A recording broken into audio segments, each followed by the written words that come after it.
The fascinating world of Uber driving at night. On today's video, we had a very fun night Ubering through Sarasota. You won't want to miss this episode of an evening in Sarasota, from crazy situations at the airport, people who were trying to scam me as usual, people having a great fun time, something happening in the backseat of my car that I think was a little inappropriate, and also not South Florida without a crazy person screaming randomly.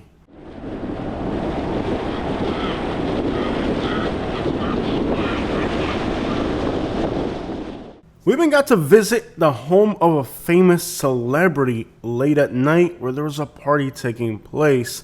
Of course, because of the privacy laws of Uber driving, I cannot show you the passengers. I can only give you guys a vague idea of what my night was like. But let's get started with the most oddball situation I had. So I did go to a celebrity. As you guys know, Sarasota is home to a lot of celebrities. I cannot tell you exactly who this person is because, again, we have to follow the privacy laws, but it's definitely a house to see. One of the biggest houses in Sarasota. This house is so big, there is literally a staff to take care of the house day and night. It's an absolute monstrosity of a house belonging to somebody very wealthy. You've heard their name, and they have a home here in the Sarasota area. I was picking up the employees from this property. Employees that at first seemed very nice and friendly, but eventually things went downhill. One of the most common scams that Uber drivers deal with relate to the idea of picking up somebody who has multiple destinations and them not wanting to register all those destinations in the app, which means you end up driving them around for free. So there are multiple destinations, and the last destination I dropped a person off and they didn't exactly pinpoint the last destination perfectly, which meant that after I dropped off one of the passengers, the other passenger going to the final destination was kind of left halfway between a ride. And I was either like, hey, you're either going to get out of the Uber right here, right now, or you're going to drive to the destination. It's your choice, but I'm not going to drive around aimlessly wondering where you're going or how far it's going to be. And they got their crap together. I have the option to record if it gets scary. There's a thing on the Uber app. I actually started recording the conversation. And when they saw that I started recording the conversation, it took about a minute and a half for them to get their act together and put in the right address. Now, this is a common scam. I've already gone through it several times. And I hate to say it, it's always females. It's always young females. And it's always people in like plush, kind of luxurious settings. Basically, these people think they're slick. It's not the average person pulling this. It's a particular specific demographic of people who thinks it's okay to screw other people over. Basically, people who think they're so pretty that the world owes them everything. Wake up call, the world doesn't owe you anything. And in fact, I told this person, I don't give a crap who you are. Because then the person was like, didn't you see where you picked me up? I'm friends with a celebrity. And I was like, I don't give a crap who you're friends with. You're going to be walking home soon in the hood. Because despite the fact that these people were picked up in a very fancy place, and they were like, oh, bootlicking these rich people, talking about all the celebrities they met that night, probably while washing dishes, right? And then they were trying to act like, oh, yeah, whatever. And then I was like, no, you actually, neighborhood was actually kind of sketchy. So I guess, fake it till you make it. And some people like to pretend they're rich for an evening. And that's fine with me, but it's not going to be on my wallet. If you get into my Uber, you're going to pay for every single mile ridden. And they said they were going to give me a generous tip to make up the difference. Let's go in the app and see if they actually did it. And they actually did make up for it. They actually left me a $7 tip with roughly making up the difference on what the ride would have been. So they actually did do me right. But if I had let them, I would have ended up driving aimlessly to a destination while the app was kind of wondering what I was doing, which a lot of people do that to you to scam you. But if you put them on the spot and let them know, hey, I'm not stupid, you're not doing this to me, you're going to either put it in the app, you're either going to get out right here, right now and in the ride, or you can go to your destination. But if it's not on the Uber app, I'm not going there. It's your call. You do whatever you want. Of course, when you do that to people, they pretty much get their crap together. And I've noticed that, if you got somebody that's pushy and you're not sure what they want to do, you take them there and say, hey, this is where we're at. What's good? What are you doing? You can walk home in this scary looking neighborhood, or you can fix it on the app. You know, they acted like for 5 or 10 minutes, it was like a back and forth. And then eventually when I said that, I was like, I've had enough. You can get out right here, stop the car underneath a street light. So you can get out right here, or you can fix it on the app, but I'm not going to drive you around aimlessly. And then it took a minute for them to get their crap together. In a minute, we were heading to the destination, and they did leave a tip to kind of make up for the inconvenience. And it was just a situation where if I had let them, they could have definitely scammed me, because the previous day in Lakewood Ranch, I was scammed twice under the same exact pretense, and unfortunately, the same exact demographic, young females. And well, it's situations like this that make you wonder if it's even worth driving for Uber. There are so many people who abuse the system, abuse your sensibilities, and I think the fact that they're all young females are also abusing the laws and just common sense of I'm a guy, they're a girl, so they're the victim. So they're making themselves seem like a victim by default and scaring you into the idea that if they wanted to start screaming and call the cops, that you would be in trouble. In other words, they're putting you in a spot where you don't want to be in, and they're using that as a pretext to be able to scam you. As soon as I started seeing something uncomfortable, I went right into Uber app and I started recording, because I kind of knew the direction this was heading. And that's exactly what this person did. The person started screaming she was a female and it's a bad area, she could get hurt, something could happen to her. And then she went on making threats of possible scenarios and how I could end up in trouble because she's a female. And well, at the end of the day, she isn't the first person to try this. So unfortunately, there are people who take advantage of the provisions of protecting other people and try to flip it back on us. And that right there is one of the worst parts about being an Uber driver. The fact that you're dealing with people who are completely unpredictable. And the most pathetic thing is that it's usually for less than $20. You're talking for $3 or $5. These people are putting on these crap shows. And the fact that they're, putting you in hypothetical situations, kind of threatening you in a way with hypothetical situations that could happen, definitely not fun. But that's kind of what you deal with on Uber. And you can kind of get an idea of when people are kind of going to be trouble by the time they get in. These people, I knew were going to be trouble from the moment they got in the car. You just start to get a feel for people that you know are going to be trouble. Then there was this guy right here. I picked him up at a 7-Eleven, took him a few blocks away. He was pretty cool. I also ran into a subscriber to our YouTube channel who gave me a very generous cash tip. I didn't count it. Most of my cash tips, I give it to homeless people anyways. But anyways, at the end of the day, it was really nice to run into somebody who knew me off of YouTube. And that was pretty cool. Really awesome experience there. The airport was a complete crap show. Now, this was late at night.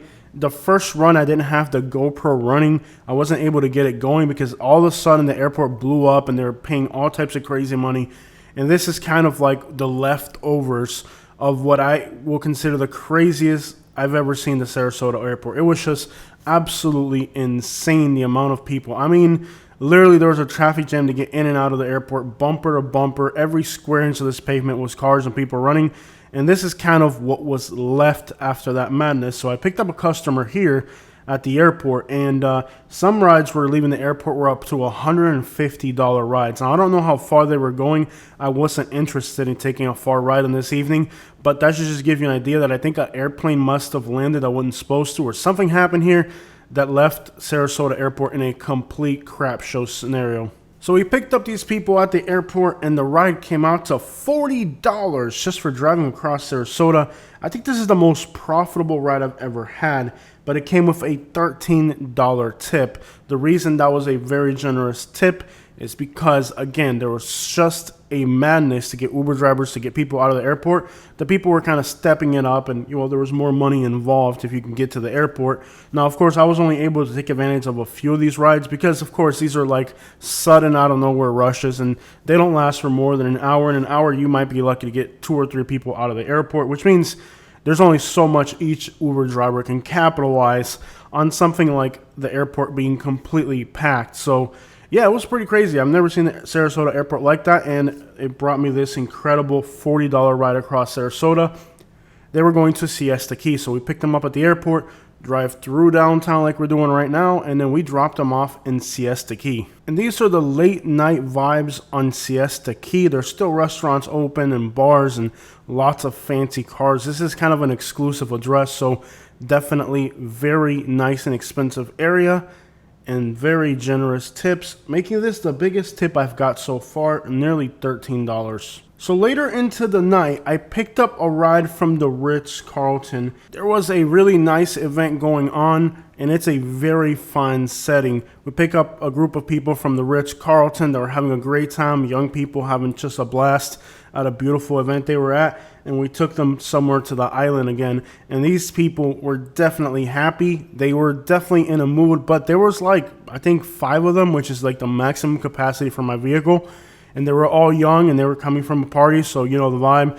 And I said, let me just play some very loud music that I think they'll like, because I don't want these 6 people to start talking and who knows what they're going to do if they've been drinking. Although they were very modest, they were very calm, they were very well-behaved people. But I just figured, let me blast some music that I think they'll like, and hopefully that will get them in a great mood for the rest of this ride, because here I am by myself with 6 or 5 people. I don't know how many people there were. They were just packed in my truck, and I played the right song, and they were very happy, and they gave me a $5 tip. Now, having that many people in the car is a little intimidating so late at night, so I made the right move by playing some music. And I've realized, at first I was kind of shy about playing music, but I've realized that sometimes it's just the right thing to do. For example, if they're young and they're having a party and they're just having a great time, they get into a car, you put on some music, they all start singing. It's better to have them singing and dancing and having a great time than talking, which could lead to all types of scenarios and situations late at night or arguments. Who knows what the crap, right? There's 5 people in your car, and you're like, okay, I'm here by myself with 5 people who've been drinking. Are they going to behave or not? Luckily, they did really behave. But anyways, I've been doing this thing where if somebody comes in the car and they just have some type of vibe with them, maybe they smell like a little herbal essence or something, then I'll play some Bob Marley or some Snoop Dogg. I'll let them know, hey, indirectly, I'm aware of what you smell like, young man. Yeah, first it's kind of awkward. You get a 30-minute ride across town, you pick up somebody somewhere sketchy and they smell a certain way, and you're like, yep, you know what they've been doing.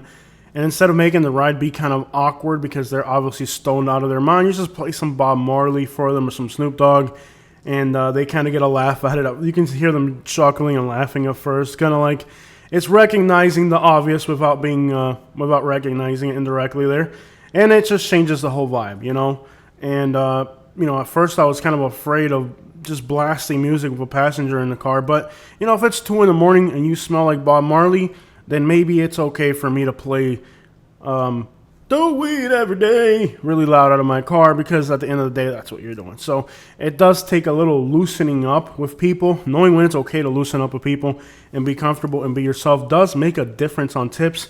And if it doesn't make a difference on tips, at least it makes these moments a lot less awkward. I mean, you pick up somebody in a sketchy spot, you can kind of tell the vibe, and you know the area you're going to, where they're coming from, what the crap, and it feels kind of awkward. They smell a certain way. You're like, oh, what do I do? It feels weird. Break the tension. Play some Snoop Dogg or some Bob Marley.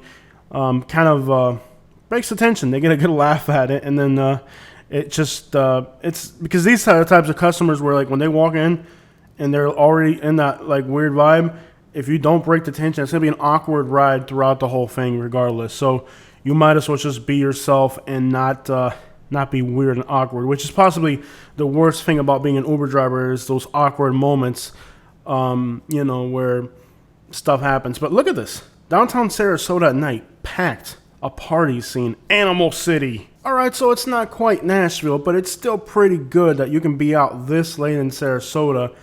Sometimes it's 2 or 3 in the morning and there's still people out here having a good time. So that says volumes of how safe the city is.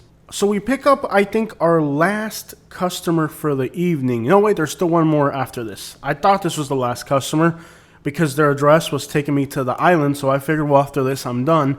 But then another ride came in after that. So I thought this was the last customer. I picked them up in downtown. It was a young couple that was having a great time, and they were going to one of the islands. And let me just say that this young couple came in first arguing with each other, and they didn't speak English. They spoke another language, and they were just kind of arguing with each other at first. And then the arguing turned into scratching, And then the scratching turned into, I don't really know what happened at some point back there. All I know is by the time they got to their location on the island, one of the islands, right, that they were looking for their shoes and shirts. I just played some reggaeton, some Wisin y Yandel, and I was like, I just hope that I don't hear what's going on back there. Of course, according to Uber policy, that's not supposed to happen in the backseat of your car. And by the way, if somebody's going to do that in the backseat of my car, it's going to be me and the wife first, not some random strangers off of Uber. That's very disrespectful. I didn't even get to be the first people to mess around in my car. That's not even right. As you guys know, there's no lights on the island because of the sea turtle thing, so it's completely a dark ride.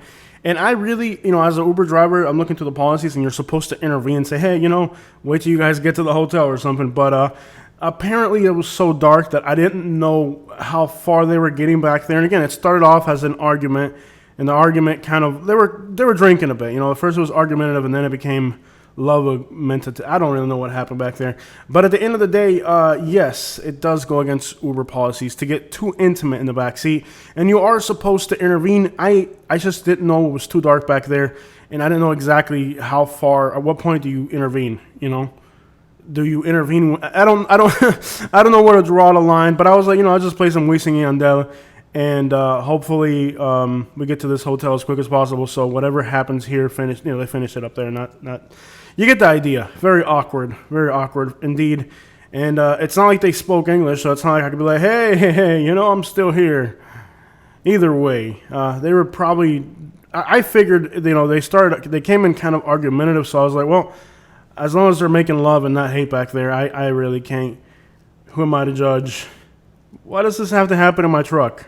And the last passenger of the night, I got to use my bilingual skills since getting into the community was complicated and there was no English spoken, so I was able to use my bilingual skills to enter a gated community, pick up somebody, and take them somewhere else. So bilingual skills do help if you're an Uber driver. And what a crazy night. I mean, people made memories in the backseat of my truck in different ways. Some people almost got excluded from the backseat of my truck until they got their act together. And, there's a lot of celebrities and you go to some of these properties here in Sarasota, you're picking somebody up from a bar and you're dropping them off at these houses that you're just like, wow, what a freaking house. If they're the homeowner, it's obviously somebody, very well off, So there's always that. But then you have the people that, fake it till you make it. Pretend like the rich people. You're just there to wash the dishes or wipe some rich people's toilet down, but you're pretending like you're their best friend or something to impress your Uber driver because you got to flex on the Uber driver. Either way, interesting night, great memories, and I came out with nearly $200, but only because I had an excessive amount of tips, bringing the total to the night close to $50 in tips. Now that fills up the gas tank on a big truck like mine, and if it wasn't for those excessive tips, it really wouldn't be worth doing this. Nothing dangerous, nothing sketchy. I mean, just kind of, as long as my life's not in danger and I'm getting paid, I guess I'm all right. Uncomfortable situations, for sure. But overall, an interesting and memorable night. Driving Uber at night in Sarasota really is fun, and the money makes it worthwhile. I made $200 roughly, make it $150 after gas, for driving around drunk people that could possibly kill you if they're not in the right mindset. And hey, I got to use the Uber record safety feature in case this person decided to cut my head off with a flower base for not taking her to a destination that wasn't on the freaking GPS. Overall, a pretty good night. And again, with the policies for respecting their privacy, I cannot tell you their names. I cannot tell you the exact home they were dropped off of if it was residential. If it's a public place, it's not a big deal. I can't show you the name and I can't show you the address, but I sure can tell you the story of what the crap went down in the backseat of my car while Ubering in Sarasota. I finished up around 2:50 a.m., at which point I did a drive around video on Bradenton, which is on my channel. Let me tell you, there's a vast difference between what happens at night in Sarasota and what happens at night in Bradenton. Two cities right next to each other, but very different for a fact. Sarasota's a lot nicer.